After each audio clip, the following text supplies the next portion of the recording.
Hey, it's Theo and thank you for joining me. And today, all the cards for the new mini set Embers of the World 3 will be revealed. Now, all the cards will be revealed today or tomorrow, so expect a lot of videos in the next 24 hours. And if you want to stay up to date, make sure to subscribe. And today we're going over some neutrals and 3 classes, namely Death Knight, Mage, and Druid. Although Death Knight and Druid have only 2 cards because for some reason the cards are split up, so later today or tomorrow you'll see the review for those last 2 cards as well. Now let's get started with the very first card, neutral one. It's Living Flame, a 2-mana 2/2 elemental. Defeld, draw a fire spell. So yeah, this is a 2-mana tutor card. And tutor cards generally are pretty good. Tutors let you draw your important cards faster and make your deck work better. But with Living Flame, the downside is, you're drawing a fire spell. And yeah, I've looked at the fire spells right now in standard, and yeah, they're not really amazing. Like most of them, yeah, they're not really seeing play much, and if they do see play, they're not really core of any deck. So yeah, you're not really in a hurry to draw those cards. Now, obviously, there will be more fire spells in this set, but yeah, right now, the fire spells just are not that good, and yeah, you're not really in a hurry to draw them. And this is also a Death Rattle minion, so it's also delayed by a turn. Now, that doesn't necessarily stop the card from being good, as we saw before with Location Warlock, but the spell pool is really a bad thing for this card. But it's still a 2-mana tutor card, so I definitely think it can see play sometimes. So I'll be giving this one 2 stars. And the next card we have is the Petal Picker, a 3-mana 2/3 Draenei. Battlecry, if you've imbued your hero power twice, draw 2 cards. Now, imbue decks, they can definitely use some help at that moment. Like the only viable deck is Imbue Druid, and it's not top tier, and everything else is near the bottom of the win rate, or like Imbue Priest. Definitely the worst deck that gets played right now. And yeah, this card, it provides a little bit of help. Some of the decks really struggle with draw, and this is just nice. Draw 2 cards. Imbuing isn't too difficult, right, to get imbued twice. The only problem is though that you need to imbue twice. It's very unlikely you can actually play this on curve, but later in the game it can be very nice to just refill your hand. Especially good for decks that, like I said, really lack that card draw. A deck like Priest just doesn't have a lot, so it can help those decks be a bit more consistent. But yeah, the imbue decks are gonna need a bit more than just a draw card to function well. But this card, I think it's solid, and I'm giving it 3 stars. Then let's go to the class cards, and let's start with Death Knight. And the first card we have is Cremate, a 3-mana fire spell. I think that's the first for Death Knight. Discover a minion with a Dark Gift. It costs 2 less. Now, Dark Gift cards have not been the greatest, you could say.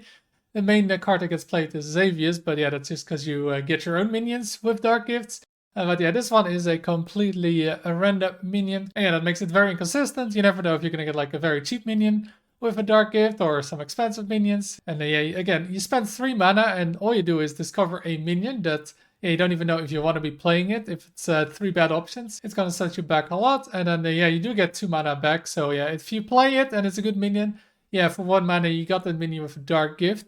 But that's really the biggest upside, is you get a good minion, and then it only costs 1 mana to give it a Dark Gift. So I'm not too optimistic about this card, but I think I'll be giving it 2 stars because of the next card. Because that card requires you to run a bunch of Dark Gifts, and that card is Frostborn Matriarch, a 5-mana 4/4 dragon. Battlecry, if you're holding a minion with a Dark Gift, summon 2 4/4 dragons with Taunt. So yeah, that is 5 mana, 12 stats if you get to play it. So yeah, that is a lot of stats for 5 mana. And yeah, you do need to play Dark Gifts though. And like I said, Dark Gift cards, they're usually not the best. Like, for example, the previous one, right? There's some other cards. Also, you need to hold on to them. Like, you need to have them in hand. So it's not like, you play Creature of Madness on 2, then you play the Dark Gift on 3. Yeah, then this doesn't work, right? Like, ideally, you probably go like Xavius on 4 and then this on 5. Otherwise, you maybe play Creature of Madness on 2, but then you don't play it on 3. But then you're losing a lot of tempo because you played a 2-mana 1/2, but then didn't compensate on turn 3 with the Dark Gift. So yeah, that's holding this card a bit back, I think. And I also don't really know what deck this is going into. But yeah, I think it's by itself, it's a solid card.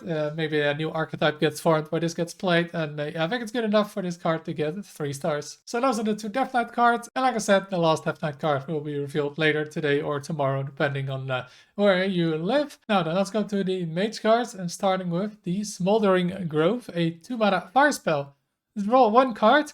upgrades each turn, but discards after 3. So that means, right, yeah, you draw it, it draws 1, then you wait a turn, it draws 2, you wait another turn, it draws 3, and then, yeah, there's no 4th turn, that it is gone. So if it draws 1, it's not very good, right? 2 mana draw 1.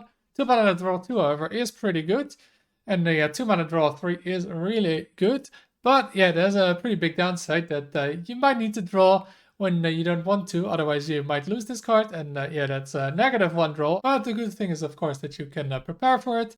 When you draw it, you have yeah, 2 turns. Decide if you want to play it or wait with it, and then at the last turn, you have to play it if you want to get some value out of it. But yeah, the previous 2 turns you kinda could have set up for this. We've also seen Warlock with Eat the Imp, and yeah, that's also a really strong card. Just 2 mana draw 3 is just really, really good. Yeah, I think this card is going to be decent, especially in more aggressive decks, and I'll be giving this card 3 stars. Then we have the next fire spell from Mage, Scorching Winds.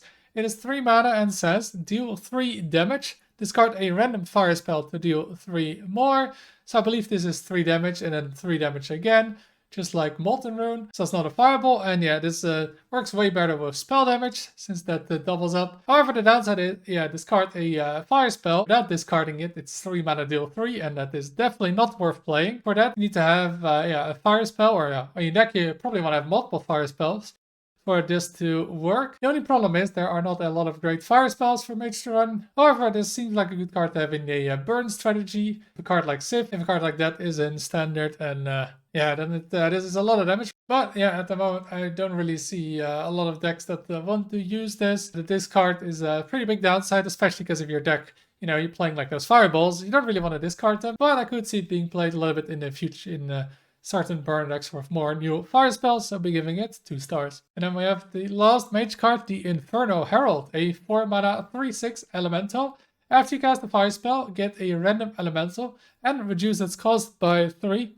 Now, like I said with the previous card, yeah, there's not a lot of great fire spells. However, there's one card that could work really well with this, and that is Supernova, which fills your hand with a random 1 mana fire spells. And yeah, then you play that on 8 maybe, and you play this on 9, and you can cast 5 fire spells. So that's a lot of setup for maybe some elementals as payoff. That might not be worth it. But obviously where this card does go into is a elemental mage deck, because that has elementals and fire spells.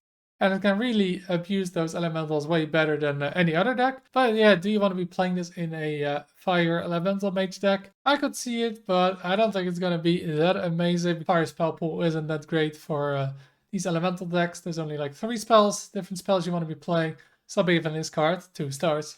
Then let's go to Druid with the Charred Chameleon, a 1 mana 1/2 beast, Bellcry. If you've used your hero power this turn, give a friendly minion +1/+2 and a rush. So you want to be playing this obviously in decks that use the hero power pretty frequently. And yeah, right now there's only one deck that does it, and that is the Imbue Druid. So do you want to be playing this in the Imbue Druid? I am not entirely sure, because yeah, you want to have a lot of spells in your Imbue Druid deck so you can make those plans bigger and bigger, and a card like this doesn't really help too much with it. And yeah, when I've played Imbue Druid, often it really needs something to rush into the opponent's minions, right? You just want to make bigger and bigger plans that your opponent just can't deal with. But well, maybe it's not amazing. It's still a 1 mana card that gives +1/+2 a minion and rush. And I think that's not too bad, but yeah, overall not the greatest card, so I'm giving it 2 stars. And then the last card of this video is Overheat, a 3 mana fire spell. Give your minions +1/+1. Discard a random nature spell to give them +1/+1 more. So yeah, this is one of those +1/+1 board buffs for Druid that they've had a lot of in the past. And yeah, they've pretty much all seen play, right? Over the past 10 years, there have been multiple aggro Druid decks, and often they used some kind of buff like this. And they've always been really good in those decks, really want to be buffing those small minions as Druid. And yeah, I think this card is no different. Well, yeah, give your minions +1/+1 for 3 mana isn't great. The fact that you can give it +2/+2 while discarding a nature spell makes it a lot stronger. And I know, discarding a spell isn't great, but yeah, it's Druid, right? It's gonna have some nature spells. Downside is then if you're playing aggro Druid, you often have mostly minions. But I think as Druid, as an aggro Druid deck, if there's going to be one, then yeah, I think this card will see play in it. I think it's pretty good in it, and I'll be giving it 3 stars.